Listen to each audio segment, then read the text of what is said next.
Sentimen politik identiti pada pemilihan umum pemilu Indonesia 2024 semakin mencair dan tidak lagi relevan jika dibandingkan dengan pemilu 2019. Sebaliknya, soal tawaran dan idea gagasan politik yang diketengahkan calon dan parti menjelang hari pemilihan 14 Februari menjadi tumpuan. Laporannya kita akan bersama penerbit Astro Awani Fauzi Zin di Jakarta, Indonesia. Baik, terima kasih rakan tugas di studio Astro Awani di Bukit Jalil. Benar, hari ini hari keempat untuk saya dan juga Ehsan Yahya berada di Jakarta, Indonesia untuk bawakan kepada anda pilihan raya ataupun pemilihan umum Indonesia pemilu 2024. Untuk hari ini, fokus kami khususnya untuk melihat kepada persoalan yang dibangkitkan oleh warganet ataupun netizen, iaitu berkaitan kenapa pentingnya untuk perhatian diberikan kepada pilihan raya di Indonesia ini. Dan soalan itu kami ajukan terus kepada Badan Penyelidik Ilham Center yang turut berada di lapangan dan membuat tinjauan dan juga mengkaji apa nilai sentimen yang berada di lapangan secara khususnya.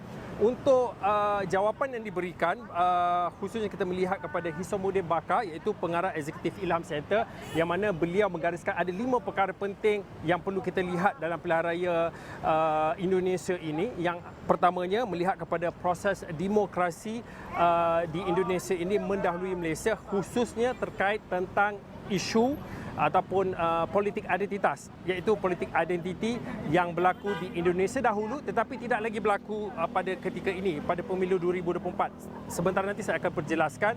Kemudian dalam poin yang kedua, Hishamuddin ada menjelaskan tentang peranan KPU ataupun KPU ini kalau di Malaysia sebagai SPR, yang mana dalam mengelola dan juga menganjurkan debat misalnya antara capres dan juga cawapres untuk mengajukan idea gagasan perjuangan yang mereka mahukan dalam tempoh sepanjang kempen ini. Berikutnya, Hishamuddin turut menyatakan kenapa pentingnya perhatian perlu diberikan dalam pemilu ini adalah berkaitan dengan berita palsu, fake news yang tidak lagi relevan. Kemudian melihat kepada strategi kempen parti-parti politik yang dahulunya banyak meletakkan bendera-bendera, tetapi strateginya sudah berbeza, iaitu fokus kepada digital dan juga merujuk kepada billboard-billboard yang besar. Kemudian sikap keterbukaan pengundi dalam membahaskan isu politik. Sebentar tadi saya ada mengatakan dalam poin pertama itu melihat kepada politik identitas atau politik identiti, yang mana kalau mengikutkan pada pemilu 2019 dan juga pilkada 2017 itu nyata berlaku di Indonesia ini yang telah menyebabkan jurang polarisasi itu cukup melebar. Tetapi untuk tahun 2024 ini ia mencair ataupun sudah pun menurun, tetapi perkara yang sama ataupun apa yang berlaku di Indonesia sudah pun merepak di Malaysia. Itu adalah pemerhatian daripada Ilham Center sendiri. Kita dengarkan apa yang disebutkan oleh Hishamuddin Bakar, pengarah eksekutif Ilham Center.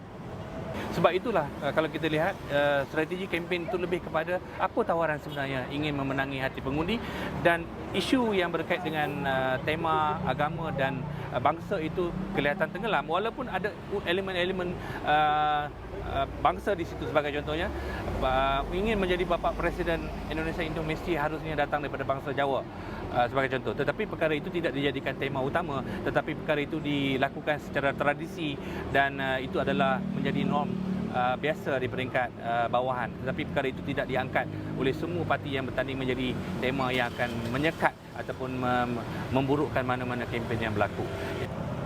Okey, itu sedikit snippet ataupun rangkuman apa yang boleh kita faham kenapa pentingnya pilihan raya Indonesia ataupun pemilihan umum 2024 di Indonesia pemilu ini. Dan artikel lanjut akan saya kongsikan di platform astroawani.com, dan khususnya interview panjang ataupun temu bual penuh akan kami muat naik khususnya di platform 501 Astro Awani dan juga astroawani.com. Kita kembali bersama rakan tugas di studio Astro Awani.